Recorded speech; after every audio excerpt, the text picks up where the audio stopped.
Senhoras e senhores, eu sou o Tadeu Rodrigues e esse é o podcast literário Rabiscos. Muito obrigado você que está aqui para ouvir mais um papo. Primeiramente, eu quero agradecer à editora Córrego, que me enviou o livro O Homem Sem Malícia, do Zé Irineu Filho. É um livro bem bonito, parece que é o primeiro aí de uma trilogia que o Zé Irineu está lançando. Quero agradecer também o pessoal da editora Raiz, que me enviou dois livros lindos, o Floresta, que é do Maurício e do Jonatas Martins, que já vieram aqui no Rabiscos, e Contos em Casa, uma coletânea bem legal aí, que reúne um time de escritor bem foda. Quero agradecer o Ale Stout, que participou aqui com a gente também, da editora Folhas de Réu, que me enviou 4 livros foda. O Está Quase Tudo Bem, da Luciana Rangel, Manual Onírico de Jardinagem, do meu querido amigo Maurício Vieira, Entre Nós, da Paula Macedo Weiss, eu acho, e Grão Gota, do Eduardo Rezende Pereira. Valeu, Alê. A Bianca também, querida Bianca, da editora Macabeia, me enviou 2 livros sensacionais. Um Rosto Morno é uma Folga, da Ana dos Santos, poesia. E o Ar de uma Teimosia, trilha da publicação de Clarice, da Ana Elisa Ribeiro, que eu tô louco para ler. Bom, conheço o trabalho da editora Macabeia também, marcando de bater um papo com a Bianca qualquer dia, aqui no Rabiscos. Ela valoriza bastante as mulheres, a literatura contemporânea também. E por fim, recebi também um livro lindo chamado Olho, do Giancarlo Barusso. Livro bem bonito. Valeu, Jean. Obrigado a todo mundo que manda material, que sugere pauta. Isso é fundamental. Obrigado aí o pessoal que sempre fortalece.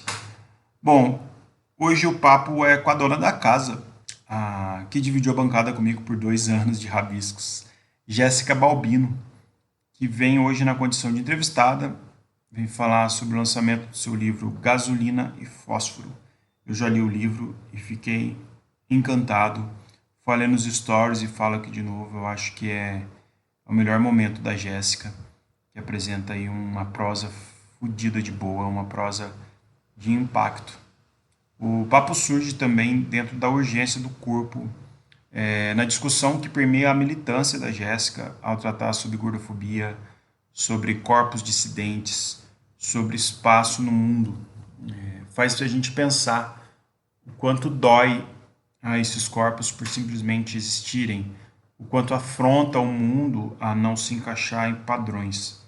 A Jéssica é um poço de sabedoria, eu falo isso para ela, que nos invade. Ela não vem apresentar conceito, ela vem invadir.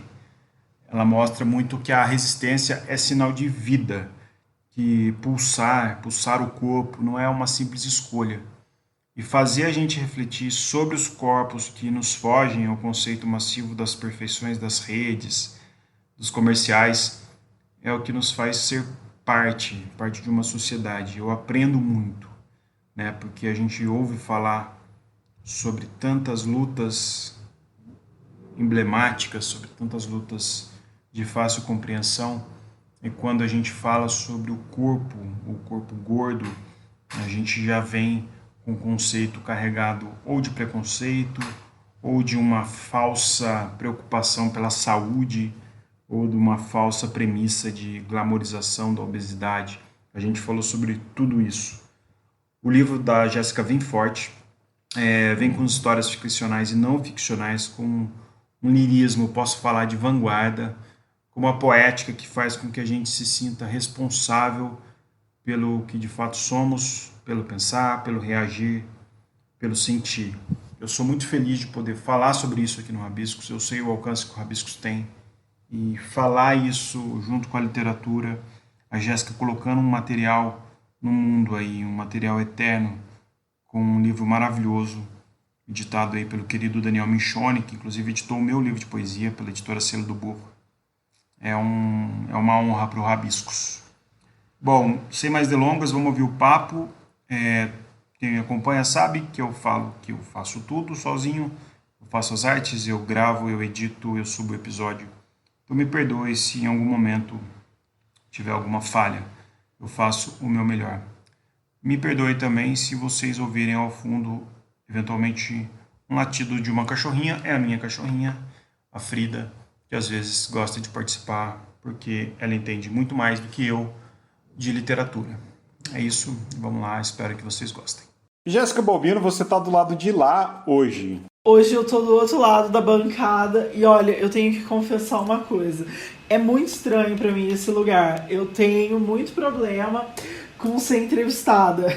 Curiosamente, eu tenho muito problema. Eu me sinto muito mais confortável entrevistando as pessoas do que sendo entrevistada.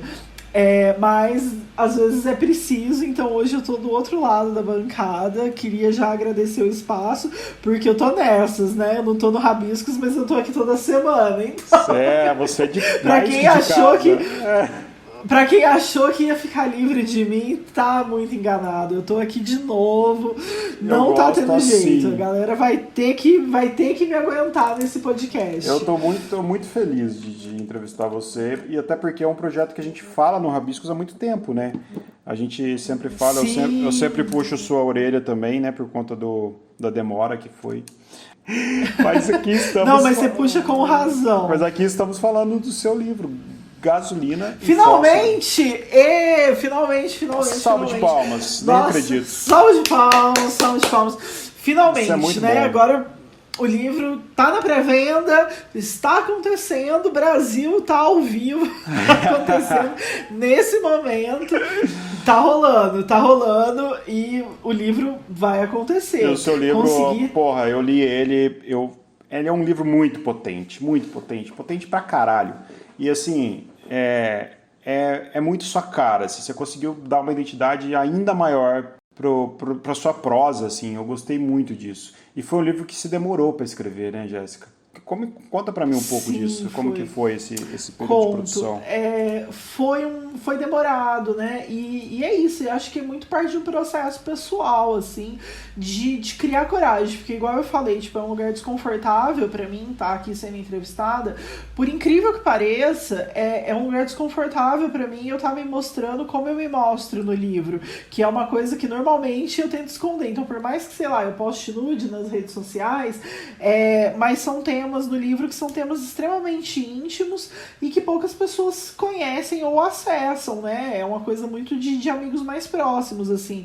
E aí botar isso no livro e conseguir dar uma estética pra isso e conseguir fazer levou um tempo. Primeiro também porque eu sou muito crítica, né? Então eu sou muito chata com as coisas. E crítica, sobretudo comigo mesma. Então eu nunca achava que tava bom. E na real eu não acho ainda, né? Mas não tá que eu terminei, né? Eu desisti, porque eu brinco que um trabalho assim criativo a gente não termina, a gente desiste.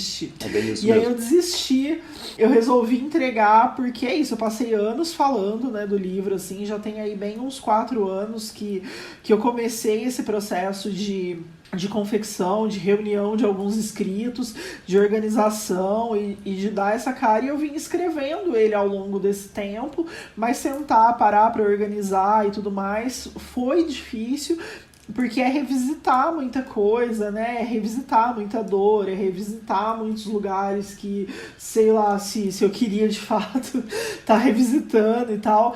Mas eu acho que é importante, eu acho que é necessário, acho que até então eu só publiquei em antologia, né? Coisa de poema e prosa, e fora isso, os meus livros são sempre reportagem ou, né, coisas envolvendo jornalismo ou academia. Então, nunca foi um livro tão transparente, autoral, né, que tá nessa fronteira entre o autoficcional aí enfim, e o pessoal, né? Então, acho que o resultado é bem esse, assim, e isso, foi um processo que não foi, assim, embora eu adore escrever e tudo mais, mas foi um processo que foi difícil pra mim, ter a disciplina, enfrentar, não escrever, mas enfrentar o período de organização, de dar essa cara, de tentar organizar os textos na ordem que eles estão e tudo mais, foi difícil, foi custoso pra mim esse processo, mais do que escrever, porque escrever eu sempre escrevo, tipo, no lápis, na inspiração e tal.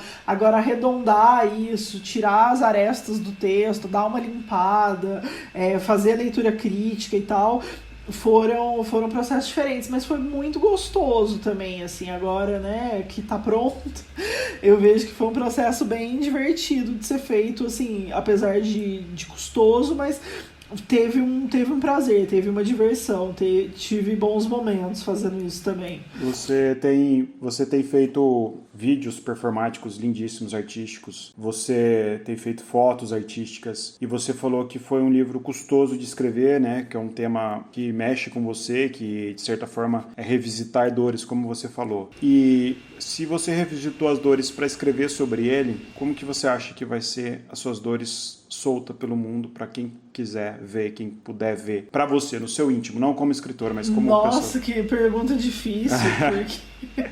Pergunta filosófica. Esse que pergunta profunda. Não, é porque, tipo, acho que muito do meu medo vem daí, assim, sabe? De confrontar isso com as pessoas, dessa devolutiva, de como as pessoas vão receber isso, de como elas vão ler isso enfim, que eu escrevi e tal, que eu fiz. Mas é um processo de autoinvestigação, né? Então, assim, é um processo que se assemelha muito com um processo analítico, assim, é um processo de maturação de muitas das dores.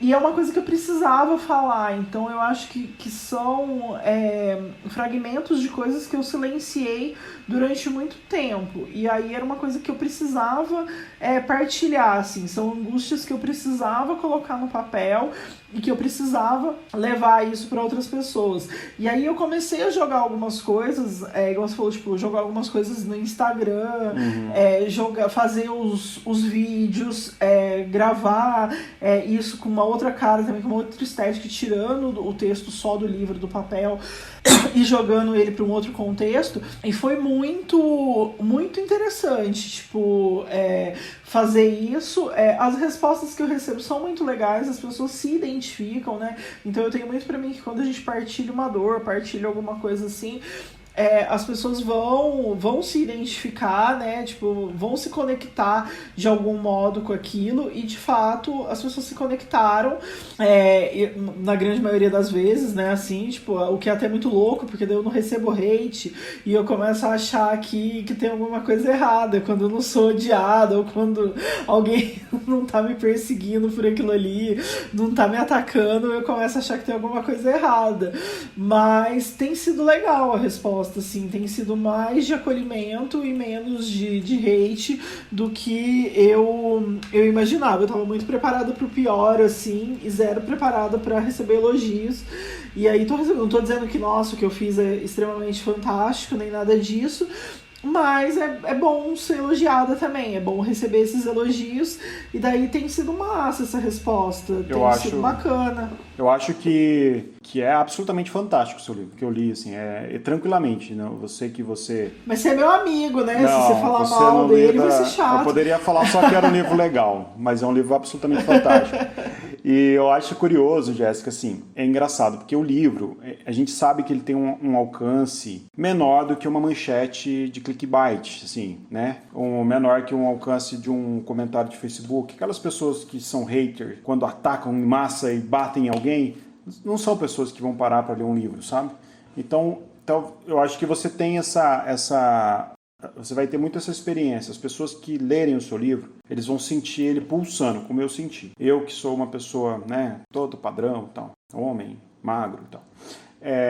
Só que o hater, quando eu vejo você se expondo e você apanhando, eu falo, gente, como que a Jéssica aguenta? Por exemplo, quando você falou de representatividade gorda no Big Brother Brasil, como os comentários foram esdrúxulos, né? Porque todo mundo passa a se preocupar, porque o corpo dissidente do gordo, né, a gordofobia, eu queria que você falasse um pouco sobre isso, ela parece que autoriza todo mundo a falar sob o argumento da doença, estou preocupado com a saúde, não romantizem os corpos gordos, né? E não entendem que a discussão ela vai mais a fundo que isso. Não é isso, não é só isso, mas é você ser você, né? Você quase que pedir desculpa por ser você. Eu passei a ver o mundo de uma outra forma graças a você, graças a conversar com você, a ler seus textos, que você dá cada pancada nos seus textos. Eu queria que você falasse desse outro lado, assim, desse lado mais imediatista que você tem que ficar todo dia ouvindo, todo dia batendo, assim.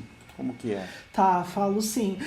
Isso que você se referiu é um projeto de charges que quem me convidou para fazer é o Alexandre de Maio, que é um colega meu. Ele é jornalista e ele trabalha com jornalismo em quadrinhos também. Então ele é desenhista, ele é chargista. A gente se conheceu, tipo, no hip hop, ele tinha uma revista sobre rap, e aí agora, enfim, ele não tem mais, mas ele continua desenhando, ele também é um cara gordo, e aí ele me chamou pra fazer esse projeto e eu amei, porque eu nunca tinha pensado nessa possibilidade, mas eu acho que o desenho comunica muito, a charge comunica muito. Essa, em específico, foi a primeira que a gente fez e a gente falou sobre a falta de representatividade de pessoas gordas no Big Brother. Nesse ano, especificamente, não tinha nenhuma pessoa gorda no programa. Não tem, né? Não tem nenhuma pessoa gorda no programa, muito embora as pessoas gordas representem mais de 60% da população.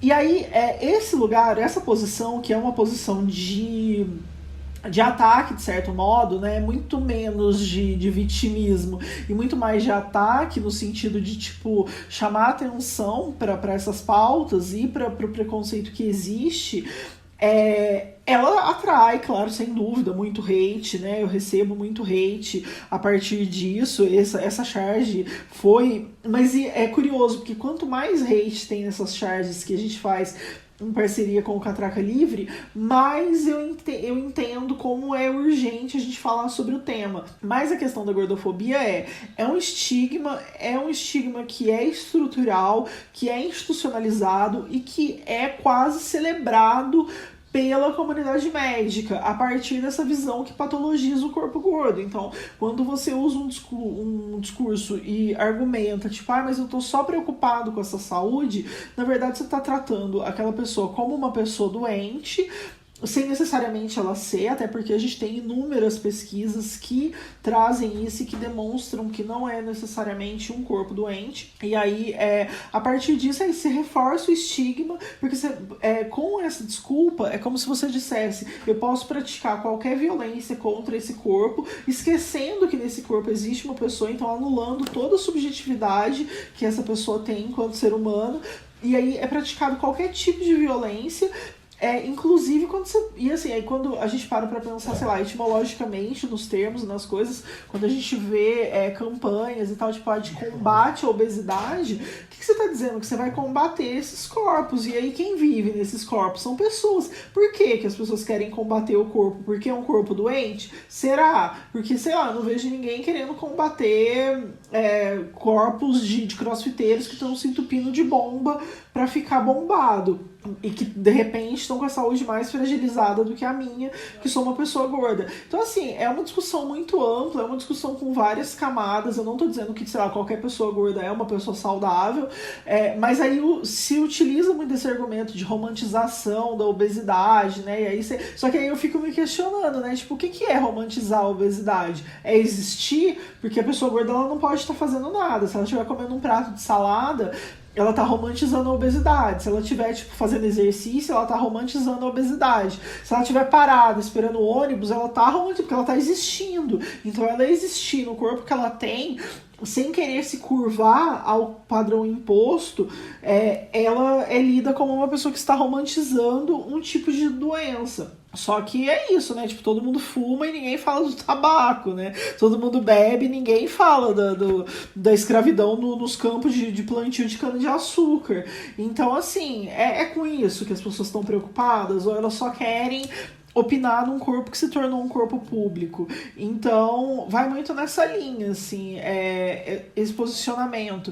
E aí o livro, ele traz isso, mas ele traz isso de uma outra maneira, né? Então, diferente dos textos que as pessoas podem ler no meu Instagram, referente a isso, no meu blog, nos sites que eu contribuo como jornalista, escrevendo colunas e tal. Então, diferente disso, no livro ele vai estar com uma estética diferente, ele vai estar em formato de poema ou em formato de prosa, mas eu vou continuar questionando isso o tempo todo. E aí, quando eu falo que é uma postura de combate, é talvez uma postura muito de colocar o dedo nessa ferida, né? De falar, tipo, vem cá, por que você não quer que eu exista? Por que te incomoda tanto? Por que você odeia tanto o meu corpo, né? O que de você enxerga em mim que te faz me atacar o tempo inteiro?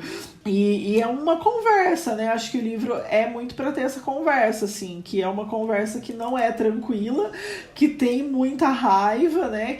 Mas também tem muito amor, assim, né? A epígrafe do livro é uma frase de uma música do Dom L, que é um rapper que eu gosto muito, que ele fala com a minha melhor raiva e com todo o meu amor. Então, assim, tem muita raiva, mas também tem muito amor. E é isso, vamos conversar sobre isso, vamos falar sobre por que isso te incomoda tanto e vamos falar sobre como isso impacta a vida de uma pessoa desde a infância, como tratar um corpo gordo como um corpo público afeta a vida da pessoa desde que ela se entende por gente, assim, e como isso é limitante, né, como isso é estigmatizador, como isso dói, como isso afeta todas as relações da pessoa a vida inteira, né? Como isso passa por tudo, assim, por todas as esferas da vida, né? Desde, sei lá, caber nos espaços até ter uma produção intelectual, né? Então, tipo, é isso. É meio que mostrar o que eu fiz com o que fizeram de mim, assim, meio que nessa linha. Gasolina e Fósforo. Não sei se te respondi. Nossa, total. Porque ele é um livro, o nome é muito bom, eu acho muito bom, já te falei isso, por conta de simbolizar muito o fogo, né? E assim, diferente dos seus textos jornalísticos, dos seus textos editoriais, vamos dizer assim, quando você lê o seu livro, quando eu li seu livro, você entende muito o sentimento por trás, que é o que falta nos sites, nos jornais, né? Não tem esse apelo tão sentimental. Apesar de ter um movimento passional, não tem um apelo sentimental que tem no livro. E assim, quem te vê, quem não te conhece, né? Como eu tenho o privilégio de te conhecer, mas quem não te conhece, tem assim, como uma mulher muito forte, fala o que quer, que não se abala, que pode xingar à vontade, que pode me humilhar à vontade, que eu vou estar aqui, eu vou estar de cabeça erguida, eu vou estar batendo, eu vou estar contra-atacando. Mas você é um ser humano e no livro a gente consegue sentir isso. A gente consegue sentir as suas dores. Então se a pessoa não te conhece e ela tem essa impressão sua, um hater, vamos supor que um hater decidiu ler o seu livro.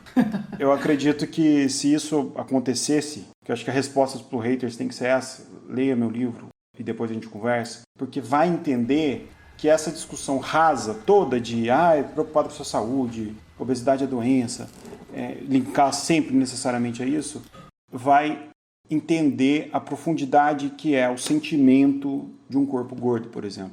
E eu acho que você fez isso, você atingiu isso com muita maestria, porque você se colocou de um jeito totalmente diferente do que você faz, mas com uma prosa poética linda, assim, e forte, né? Eu até tinha falado para você, depois eu queria que você lesse para mim o Baleia 52. Leio sim, Baleia 52.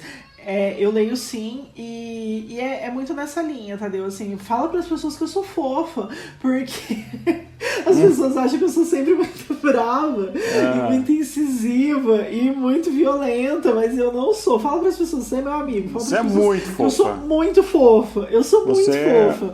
Quem tem a sua amizade é um sortudo como eu.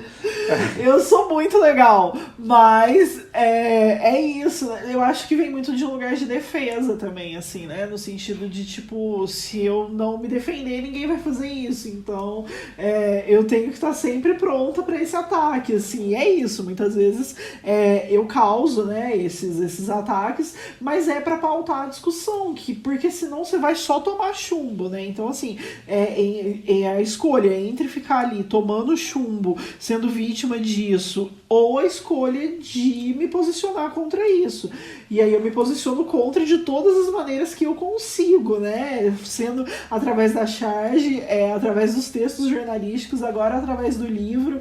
Então, assim, é muito uma tentativa de um posicionamento e de falar, tipo, e no final é uma tentativa sempre de fazer a mesma coisa, que é só existir, né? Então, assim, eu precisei fazer tudo isso só pra existir. Tipo, né? E falar disso tudo. Claro que eu queria falar de outras coisas. É óbvio que eu queria escrever sobre outras coisas. Mas isso é muito urgente. Tipo, eu preciso escrever disso agora. E eu preciso falar disso agora. Sei lá, pode ser que daqui 5, 10 anos eu escreva sobre coisas outras. Mas eu preciso falar disso. E aí todo espaço que eu tiver, eu vou usar pra falar disso. Porque eu acho que é muito urgente. Porque eu acho que afeta demais as pessoas. E aí eu recebo um monte, além dos haters, eu recebo um monte de mensagem todos os dias de várias pessoas pessoas pedindo dicas e falando o quanto elas se inspiram e falando o quanto eu posso Você deu ser uma bombada no Instagram, elas. né?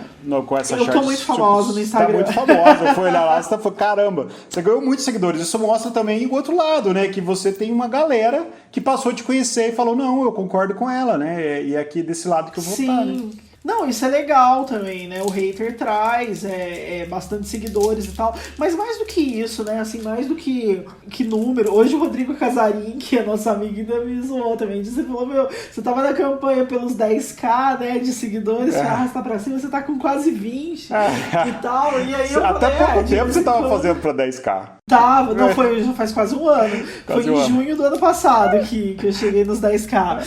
Então estamos aí com quase 10 mil seguidores por ano, tá bom. Tá ótimo. Mas assim, ainda é muito pouco, né? Na verdade, se for parar pra pensar, tipo, sei lá, o quanto um BBB tem de seguidores, né? Um participante. Não que eu queira participar do Big Brother, eu vou deixar claro aqui já, porque senão eu vou começar a falar que eu tô nessa campanha, nem é isso.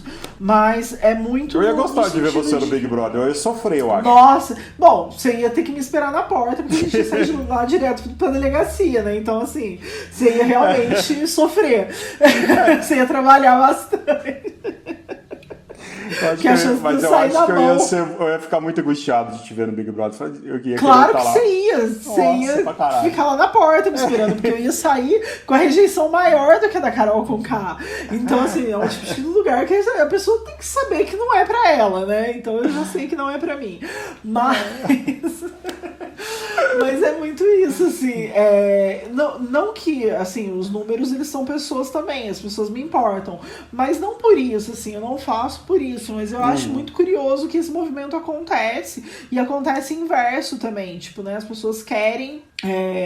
elas se sentem representadas, o que me assusta muito, porque não faço com esse objetivo, então me dá uma sensação de descolamento entre a pessoa que eu sou e o meu avatar, muitas vezes. Eu falo, nossa, quem é essa pessoa do avatar e quem é a pessoa que eu sou na prática? Então isso me dá uns descolamentos, às vezes, assim, mas é muito curioso e é muito interessante, e acaba sendo... isso, acho que interessante é a palavra. É interessante ver como isso bate para algumas pessoas. Tipo, como elas conseguem se identificar e produzir também a partir disso e melhorar a relação que elas têm com o próprio corpo e com a sociedade e se questionar mais em relação a isso. Então, eu entendo como uma batalha, assim, que a gente está só começando, né? Acho que a gente ainda tem passos muito longos para dar quando o assunto é gordofobia, mas eu acho que também tem que ser feito. Então a gente tem que começar de algum lugar e acho que é um bom começo fazer um livro sobre isso que seja estético e não só acadêmico também.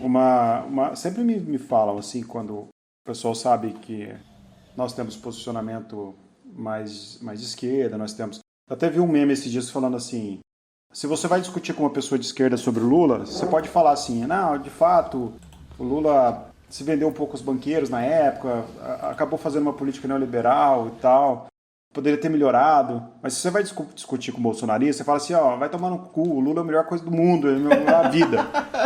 Meu presidente, tudo pra mim, ladrão roubando meu coração. É muito isso, eu acho que é muito dentro desse lugar, assim, entre os nossos, a gente não só precisa, como a gente deve fazer essa autocrítica, né, e tipo, e não porque ficar passando pano. Tem as disputas entre os nossos, eu lembro o ano passado, a gente estava no Rabiscos, você comentou de uma briga que você entrou também por conta do Big Brother, que era por causa do Babu, que você falou que o Babu sofreu gordofobia.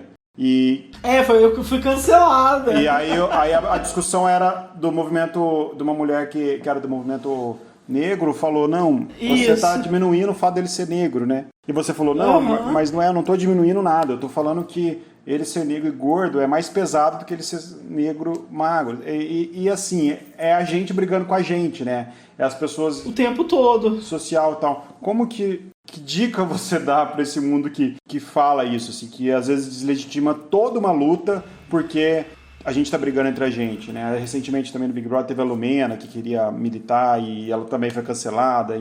Como que a sua inteligência pode passar pra gente, pode ensinar a gente? Como lidar com isso? É um assunto polêmico, é um assunto polêmico. Eu vou usar um exemplo político igual você igual você usou. Em 2018, a ideia era ter uma frente ampla que a gente não conseguiu. E aí, eu sou obrigado a ouvir até hoje que se o Ciro Gomes tivesse ido para o segundo turno, ele teria vencido o Bolsonaro conforme apontavam as pesquisas. E aí eu sempre respondo que para chegar no segundo turno você tem que ganhar o primeiro. E o Ciro Gomes não ganhou, né? Inclusive ele teve uma votação irrisória. Então, assim, não deslegitimando o Ciro Gomes e nem o PDT e nem nada disso, mas eu entendo que a gente não consegue ter uma eleição com os votos do PT sem coligar com o PT, né? Porque eu vejo muito candidato lá, Ciro Gomes, que quer os votos do PT, mas não quer o PT. E aí eu acho que na militância acontece a mesma coisa, assim. Eu acho que em qualquer ativismo, as pessoas, elas querem muita vitória, elas querem muitos seguidores, elas querem muito brilhar, mas elas não querem chegar no segundo turno, né? Elas não sabem como angariar votos para chegar no segundo turno. E o único jeito de fazer isso é falando com as pessoas, pisando, né, no chão de fábrica, estando ali nos barracos de pau na pedreira. Então, assim, a gente tá com o pé no chão, né? Então, acho que quando a gente pensa essa questão de militância, da conversa entre as militâncias e tal, eu confesso que pessoalmente tô muito cansada de militância. Eu tenho andado muito distante, assim. O ano passado, quando começou a pandemia, eu comecei um movimento que foi um movimento de tentar empenhar minha energia menos em briga de WhatsApp, de Facebook, grupos, e mais numa criação. E daí o resultado foi que eu consegui terminar o livro, assim, não sem... sem muita força, sem muito esforço, mas é isso. Então eu fico pensando muito sobre isso, assim. E aí você usou o exemplo de quando houve essa tentativa de cancelamento e tudo mais. Eu acho que as pessoas se ouvem muito pouco, né? Acho que a gente critica muito a direita e comete os mesmos erros, ou até piores, né? Porque, assim, a direita, todo mundo é muito gado e faz tudo que o líder manda, né? E na esquerda a gente questiona muito, inclusive quem tá do nosso lado, né? Então a gente toma chumbo de todos os lados, né? A gente toma chumbo da direita e a gente toma chumbo dos nossos. E aí na militância é a mesma coisa, né? A gente tá tomando chumbo, sei lá, de gordofóbico e de racista e de classista, e a gente tá trocando esse chumbo entre a gente, né? E aí um exemplo claro disso volta, né? Por exemplo, o exemplo da eleição, né? E aí ao invés da gente tentar... E aí volta da fala do Ciro Gomes, que falou que ele quer destruir o PT pra ser presidente. Ele não devia querer destruir o governo Bolsonaro, que é genocida. Por que ele quer destruir o PT? Então, quando a pessoa quer destruir alguém que tá falando sobre gordofobia, porque ela acha que a pauta dela de racismo é mais importante, em nenhum momento eu disse que não era importante, ela tá lutando contra ela mesma, né? Porque ela devia estar tentando destruir o racismo e não brigando com uma pessoa que é gorda e que o tempo todo tá lutando do mesmo lado e que é aliado da luta. E aí quando a gente pensa assim, em situações como a da Lumena e tudo mais, reforça demais isso, assim. Eu fiquei muito chateada com o que aconteceu no Big Brother esse ano, assim, pensando, eu evito muito comentar isso publicamente, mas como eu tô em casa aqui no Rabiscos, eu vou me permitir fazer isso. Eu fiquei muito chateada, assim, desde o começo, eu tô acompanhando, eu tô assistindo, me julguem aí, as pessoas cultas que acompanham o nosso programa e acham que Big Brother é um produto menor, eu podem me julgar, também, tá, gente? Podem me cancelar. Eu tô assistindo, todo dia eu tô no pay-per-view ali, eu vejo, eu fico vendo o que tá acontecendo. É isso, eu tô nesse momento da minha vida, porque pandemia, várias coisas, tô me alienando, eu quero me alienar, a gente não precisa, opção. Né? A gente não precisa ficar... É uma opção, não preciso passar recibo de que sou uma leitora intelectual e por isso não assisto Big Brother. Eu posso ser as duas coisas, lidem com esse fato também.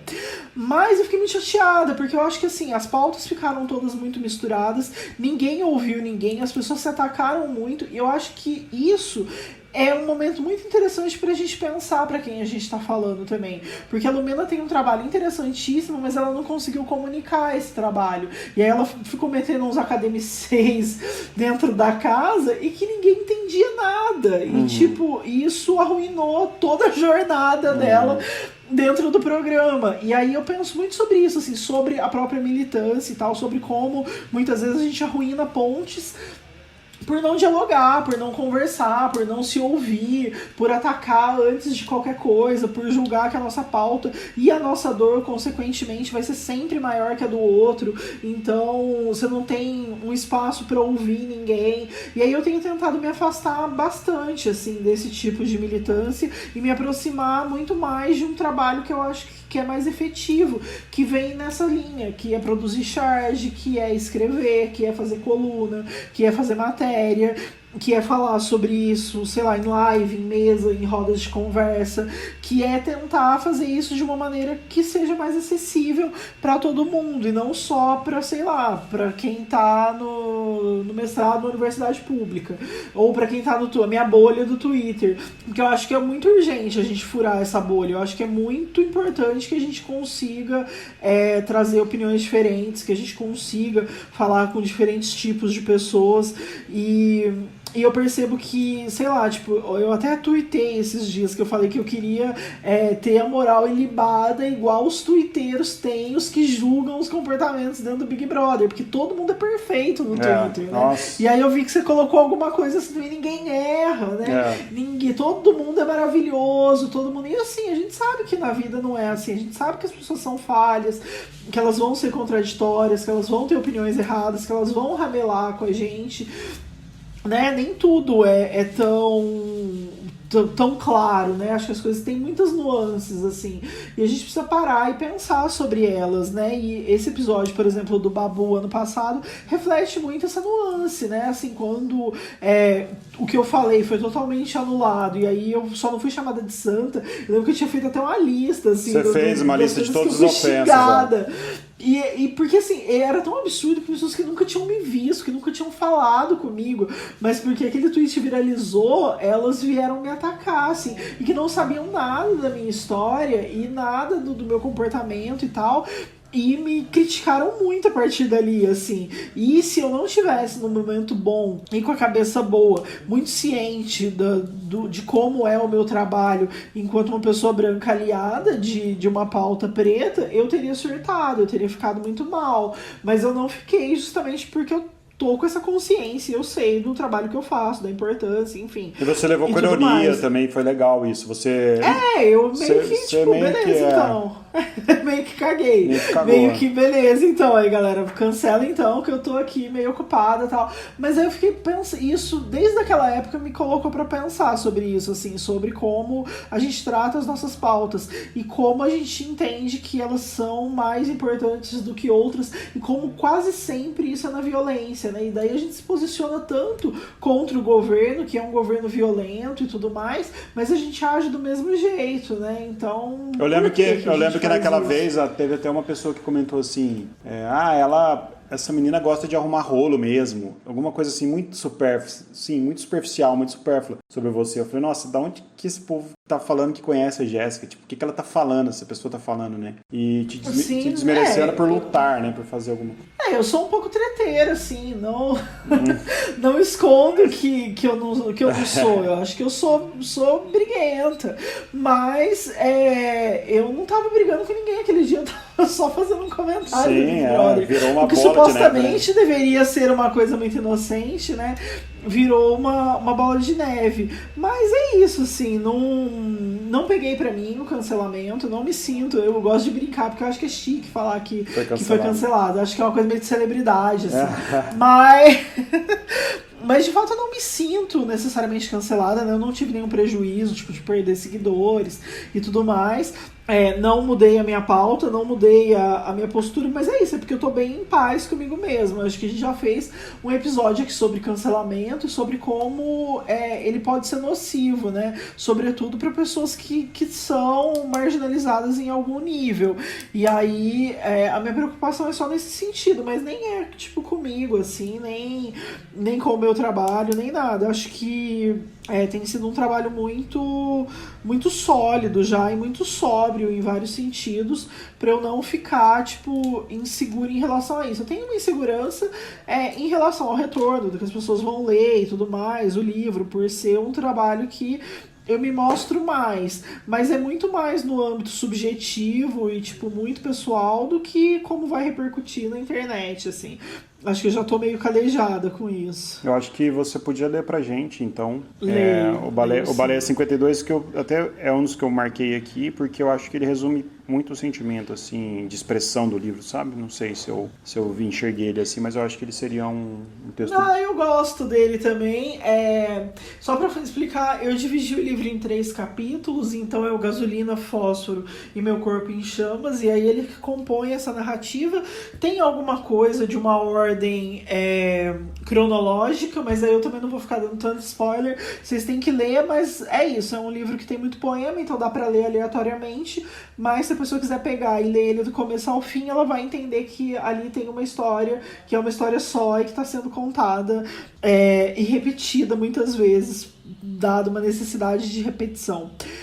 O Baleia 52 é um poema que quem me trouxe ele foi o Júpiter do duo Rap Plus Size e a Sara Donato. Eles são um duo de rap e eles têm uma música no disco mais recente deles que chama Baleia, e aí é uma música que fala sobre essa baleia, uma baleia que existe de fato, que é a baleia, tipo, eu explicando o poema antes de ler, né, mas eu queria remeter isso a eles, porque eles me trouxeram isso e eles me falaram que era a baleia mais solitária do mundo, porque ela vibra numa outra frequência, e ela chama Baleia 52, e na hora, tipo, me deu esse estalo, né, de tipo, quando você tem um corpo gordo, que é um corpo gordo maior do que o que é esperado de um corpo gordinho ou tolerado pela sociedade, a solidão é muito maior. E aí eu fiquei com isso na cabeça e fiquei pensando nesse poema durante muito tempo. Foi uma época que eu viajava muito, então eu ficava no carro brisando muito nele. Aí eu lembro que eles me mandaram a base da música e aí eu ficava pensando nesse poema. É uma música lindíssima e é isso. E aí eu escrevi ele. Eu vou ler ele então, tá? Tá, ficou muito foda. Pode ler. Beleza, vamos lá. Baleia 52. No ano qualquer daquele ano, que foi o mesmo ano da queda do Muro de Berlim, pesquisadores de Massachusetts ouviram, pela primeira vez, vibrando em 52 Hz, aquela que seria considerada a baleia mais solitária do mundo. Naquele mesmo ano, no Brasil, foi fundada a capital do estado de Tocantins, onde não tem mar nem baleia, mas a uma distância de 11.565 quilômetros, a Baleia 52 fez o primeiro chamado, que ficou registrado em todo o planeta, numa vibração inferior à da baleia azul, em busca de uma companhia. Com o som mais baixo, que é a nota mais baixa de uma tuba, a Baleia 52 foi considerada surda. Isso no mesmo ano em que foi eleito pela primeira eleição direta depois da ditadura, o presidente Fernando Collor de Mello. Ainda naquele mesmíssimo ano, sem poder ouvir Like a Prayer, o sucesso da cantora Madonna, a Baleia 52 foi considerada, enfim, uma baleia triste. No mesmo ano da estreia de Batman, cientistas tentaram entender, sem qualquer referência a Gotham City, porque todas as outras baleias do mundo não conseguiam ouvir o canto da Baleia 52 e constataram tardiamente que ela e qualquer outra que seja maior que 52 estão destinadas a vagar em mares profundos, se comunicando, eu disse, gritando, sem serem ouvidas. Entre o fim da Guerra Fria e o fim da União Soviética, a Baleia 52 apareceu em looping ano após ano, de 1989 a 1995. Um pouco mais, talvez, estimam, pela mesma corrente marítima, pela mesma frequência dos boom bap, a mesma solidão à procura de um grupo. Ainda naquele mesmo ano, quando morreu Luiz Gonzaga e Sandy Júnior formaram uma dupla e a Baleia 52 foi descoberta, nenhum cientista em todo o universo conseguiu entender como poderia ter vivido tantos anos sem um parceiro. Nem mesmo com a sorte de uma doação de $50 mil feita pelo DiCaprio, a Baleia 52 conseguiu encontrar companhia para seguir nadando no percurso entre o Oceano Pacífico e o Alasca, mas seguiu nadando todos os seus mares, embora o investimento não tenha revelado qual o mistério que separa a Baleia 52 das outras baleias. Seria o tamanho, a frequência em hertz, o canto ou o tamanho do manequim. Baleias vestem 52, cientistas afirmam, é um animal saudável. Ainda hoje, 31 anos depois, pesquisador algum descobriu como sobrevivemos nesse mundo. A baleia 52 e eu, no caso, com a rejeição pré-programada. Exclui qualquer baleia que use manequim ou frequência superior a 52 e ninguém veja, ninguém soube que naquele mesmo ano, quando o rebelde desconhecido enfrentou tanques de guerra sozinho em Pequim, eu enfrentei sozinha a ida dos desconhecidos, chamada de brincadeira, quando ainda não existia um nome para gordofobia na memória do meu corpo, nem para resistência. Putz, é muito foda. É muito bom esse texto, é muito bom, eu adoro ele. E você conseguir fazer esse link, nossa, foi muito bom, é muito sensacional. Como disse o Vitor Rodrigues, que fez uma das leituras beta e críticas do livro, ele falou que eu inaugurei, eu não acho que eu tenha inaugurado, mas eu também não fiz uma pesquisa, mas ele chama de poesia jornalística. Ele fala, mas você criou uma poesia jornalística, você traz tantos dados num mesmo poema. Cara, é muito bom, é muito bom. Eu sou apaixonado. Que é uma loucura. Como que tá? Ai, que bom. Como que tá as suas performances? Quero que você fale um pouquinho também. Vamos falar, é verdade. Então, é uma loucura, né? Porque é isso, eu sou super insegura, mas cá estou eu sendo a pessoa que faz performances. Eu gravei duas, na verdade, com o Sá Gabriel, que é um músico aqui de Poços de Caldas. Ele é um grande parceiro, assim, a gente é amigo há muito tempo. Ele toca, ele canta, ele também escreve poemas e tal, e ele participou muito do processo de confecção do livro. Ele leu as primeiras versões, ele comentou, então assim... ele criou uma relação muito legal com a obra. E aí a gente resolveu ir fazendo algumas coisas. Ele foi dando algumas ideias. E daí pro dia 8 de março, né, que é o Dia da Mulher, a gente lançou uma que é de um dos textos, que chama Bom Mesmo é Estar Embaixo d'Água. Aí também numa referência a uma música da Lued Luna. E ela tá no ar, ela tá no Instagram, tá no YouTube e tal. A gente gravou essa performance, não vou falar... Você deixa o link na descrição do episódio pro pessoal assistir. Mas foi um processo muito gostoso gravar, assim, foi muito estranho. Foi lindo. Então, mas a cena ficou muito legal. Mas eu acho que eu odeio ouvir minha própria voz. E aí, pra gravar isso, foi um transtorno pra mim. Foi vencer, assim, 1 milhão de fantasmas e 1 milhão de desafios, porque eu não gosto. Mas aí, a Rebeca Nora, que é lá do Rio, que tem um projeto que chama Subúrbio Lo-Fi, ela faz umas bases, e daí ela fez a base pra mim, com base no poema. Eu mandei o poema, ela fez a base, e aí eu gravei no Alan, que é o estúdio onde a gente gravava o Rabiscos antes, e beleza, botei a voz na trilha, e aí foi um processo muito louco, assim, porque é isso, tipo, eu sempre frequentei estúdio com 1 milhão de pessoas, a gente fazia o Rabiscos lá e tal, mas eu mesma gravar, botar a voz no negócio foi uma loucura. Mas eu curti, assim, por mais estranho que tenha sido. E daí gravei com o Gabriel e o Tito Fonseca, que também é um parceiro meu do vídeo, fez a captação e a edição. E tem umas fotos que a Lu Alves, que é a irmã do Gabriel, fez também da gente durante a gravação da performance. Então esse foi um trabalho. E o outro eu fiz foi uma leitura, na verdade, para a Fábrica de Cultura de Diadema. Eles estão fazendo alguns projetos agora durante a pandemia, e aí a Pan Araújo, que também é uma poeta, que também está com um livro novo, que é o Hídrica, ela fez essa captação desse job aí pra mim, e aí eu resolvi gravar com o Gabriel, tipo, em formato de spoken. Então ele tocou o violão e eu fui lendo alguns textos, são 4 textos, e eu gosto muito disso, assim, eu sempre fui uma grande consumidora de performances, de poesia oral, eu gosto muito do que é oralizado, assim, eu acho que a absorção é de outra ordem, né? Eu gosto. Eu acho que, tipo, quem não curte ler poesia, se ouve poesia, isso pode abrir portas, a pessoa pode passar a gostar de ler poesia, pode se interessar mais. Eu sou muito captada, assim, muito capturada por isso, pela poesia oral. E aí eu resolvi fazer isso, até para tirar o texto do papel, para colocar o texto no corpo, né? Porque como é um livro que fala muito sobre corpo, que fala muito sobre voz, né? Que fala muito sobre falar, sobre colocar isso, transpassar, né? Isso do que você tá sentindo, né? Um sentimento pro papel, enfim, pro lugar que seja.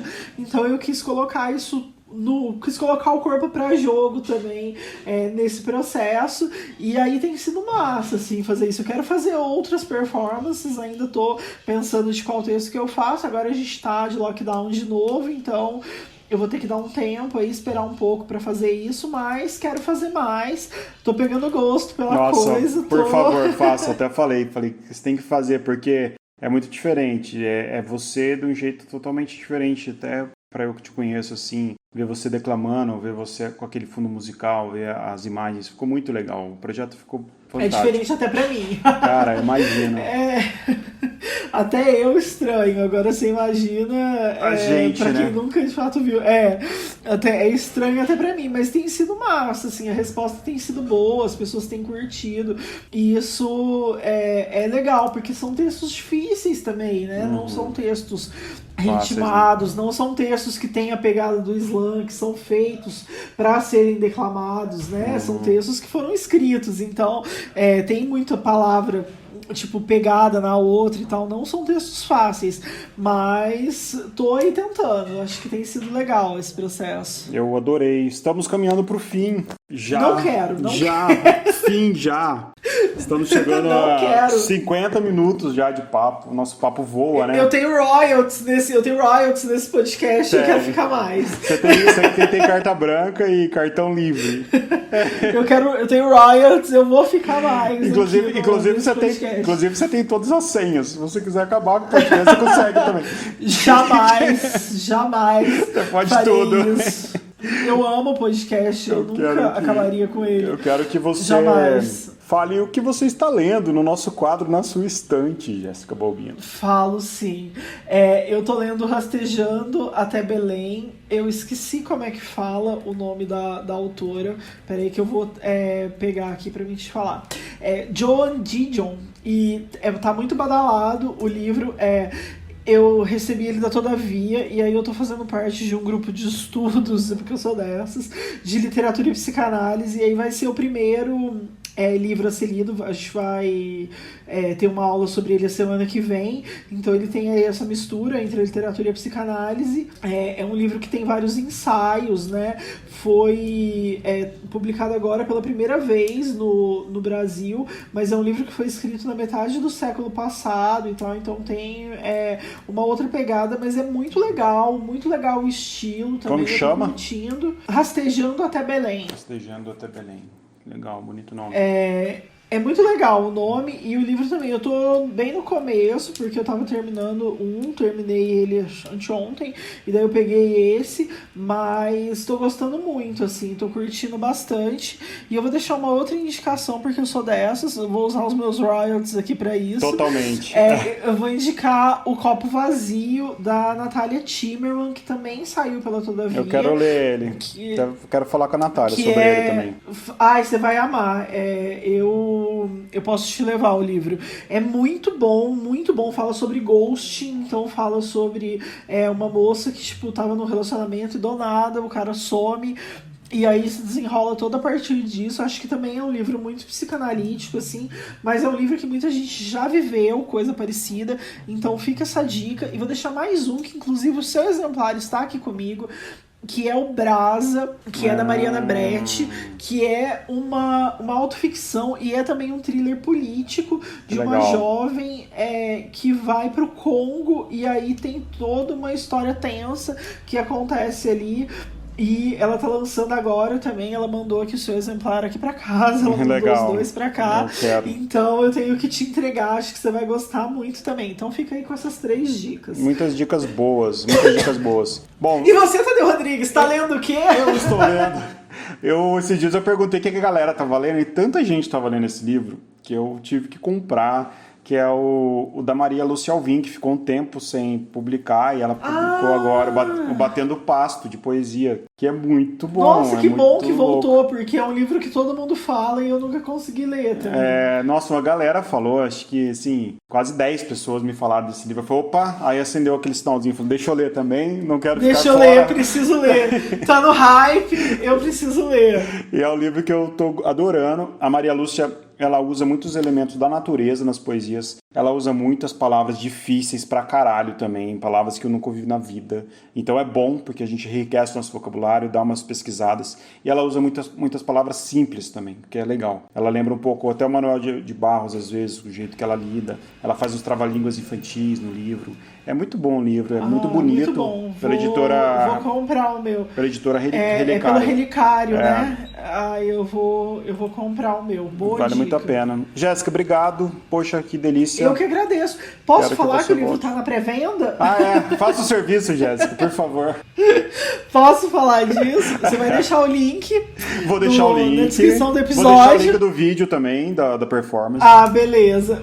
Mas assim, só pra falar, o livro tá na pré-venda. A pré-venda dura até o dia 8 de abril, então eu coloquei durante um mês a pré-venda 100 exemplares, tá? Pra começar. E então é isso, garantam, vem com brindes. E onde que é que vem as pessoas compram? Vem com suplemento, elas podem. Tá no Apoia-se, é pré-venda, então é apoia.se/gasolina e fósforo. Compra já direto ali comigo. A previsão é que ele chegue em abril.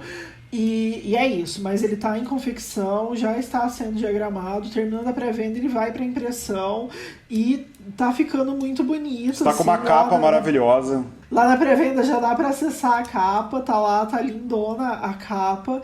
E também, bom, agora eu já postei a capa também, mas é isso, tá bem bonito. O livro vem com fotos, ele vem com essa divisão de capítulos, vem com um suplemento especial para quem comprar na pré-venda.